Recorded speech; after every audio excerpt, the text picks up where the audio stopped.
অনেক ব্যাপক মুসল্লিদের সমাগম ঘটে। সে কারণে এখানে ৬ স্তরের যে নিরাপত্তা ব্যবস্থার মধ্যে যে এখন সুইপিং এর পরপরই আমরা এখানে পুরোটাই ম্যান গার্ড হবে এবং পরবর্তী থেকে ফুল টাইম আমরা নজরদারি রাখবো, যাতে করে আমাদের ইন্টেলিজেন্স এজেন্সি এবং পাশাপাশি সাদা পোশাকের লোকজন এখানে কাজ করবে।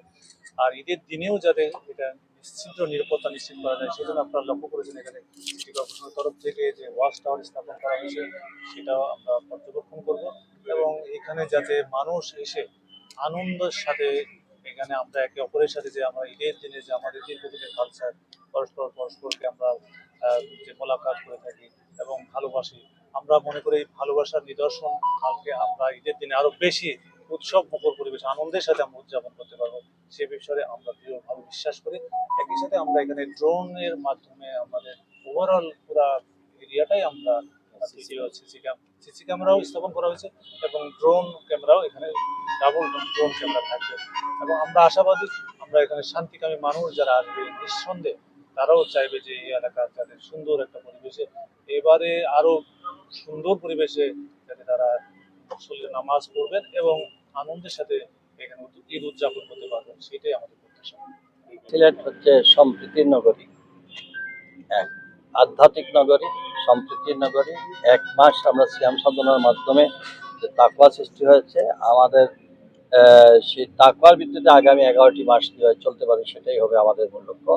এবং একই সাথে আমরা অত্যন্ত আনন্দিত 16-17 বছরের ফ্যাসিজমের পরে আমরা সকলে মিলে সুন্দর একটা পরিবেশে আমরা ঈদ উল ফিতরের নামাজ আদায় করব।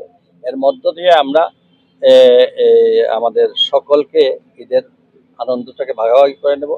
এবং সবচেয়ে খুশির বিষয় যে সিলেটে অন্যান্য ধর্মের যারা তারাও আমাদের সঙ্গে কুশল বিনিময় এখন থেকে শুরু করেছেন।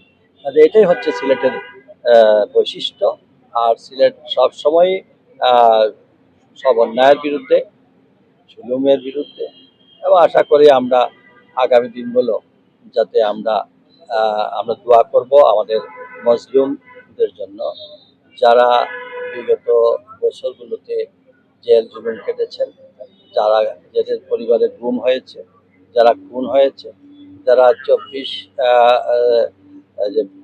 আগস্ট বিজয়ী যারা ছাত্র জনতা অনেক শহীদ হয়েছেন, তাদের সকলের জন্য এবং আমাদের বরেণ্য আলেম থেকে শুরু করে প্রখ্যাত রাজনীতিবিদ থেকে যারা দুনিয়া থেকে বিদায় নিয়েছেন তাদের সকলের জন্য, আমাদের মা বাবা আত্মীয়স্বজন সকলের জন্য আমরা দোয়া করব। বিশেষ প্রার্থনা করবো আমাদের প্রবাসী ভাই বোন সহ সবাইকে, যাতে করে আল্লাহ তাআলা আমাদেরকে একটি শান্তির দেশ, শান্তি নগরী হিসাবে গড়ে তোলেন। আর আমরা যারা আমাদের ইতিমধ্যে আমরা যাদেরকে হারিয়েছি তাদের সুস্থ পরিবারের প্রতি গভীর সহমর্মিতা রাখবো। ইতিমধ্যে জেলা প্রশাসন বিভাগ সিটি কর্পোরেশনের প্রশাসনের পক্ষ থেকে সর্বাত্মক সহযোগিতা, পুলিশ মেট্রোপলিটন পুলিশের পক্ষ থেকে সর্বাত্মক সহযোগিতা, অন্যান্য গোয়েন্দা সংস্থা সহ সিলেটের বিশিষ্ট জনরাও আমাদের এই সঙ্গে এবং মিডিয়ার বাইরেও সার্বক্ষণিকভাবে আমাদের কাছ থেকে খোঁজ নিচ্ছেন এবং electronic media, print media, online media সবাইকে নগরবাসীর পক্ষ থেকে অ্যাজ এ মতল্লি হিসাবে আমি সবাইকে কৃতজ্ঞতা এবং তাদের সকলের সহযোগিতার জন্য আমরা আবারও কৃতজ্ঞতা জানাচ্ছি। এবং আগামী যদি চার দেখা সাপেক্ষে আগামী কালকে যদি ঈদ হয় সবাই সুন্দরভাবে আসবেন। আমরা যতটুকু সম্ভব মুসল্লিদের নামাজের সুব্যবস্থা করব। একটু ভিন্ন সিটি কর্পোরেশনের প্রশাসক হিসেবে এখন কথা বলছেন। আপনারা জানেন যে এখানে মুতাওয়াল্লি মহোদয় উনি কথা বলেছেন, পুলিশ কমিশনার মহোদয় কথা বলেছেন। সিলেট সিটি কর্পোরেশনের এটি একটি ঐতিহ্যবাহী একটি ঈদগাহ এবং আমার মনে হয় যে সকল মানুষ এখানে প্রাণের টানে, ঐতিহ্যের টানে এবং আমার মনে হয় অনেক মানুষের সাথে বড় একটি জামাতে অংশগ্রহণের প্রত্যাশায় এখানে আসেন এবং তাদের কমফোর্ট এনশিওর করার জন্য আমরা সবসময় সক্রিয়।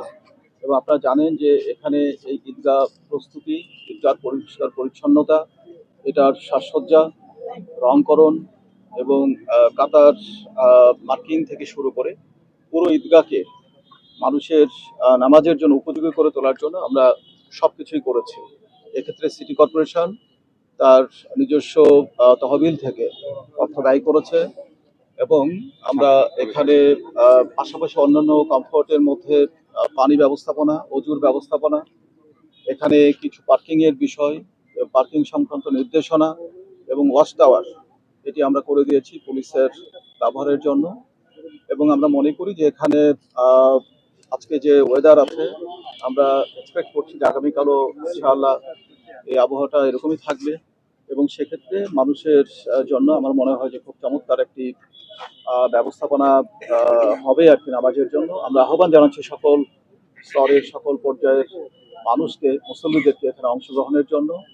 এবং আমরা মোতাওয়াল্লি মহোদয় বলেছেন যে এখানে যেমন অনেক মানুষের সমাগম হবে, তেমনি অনেক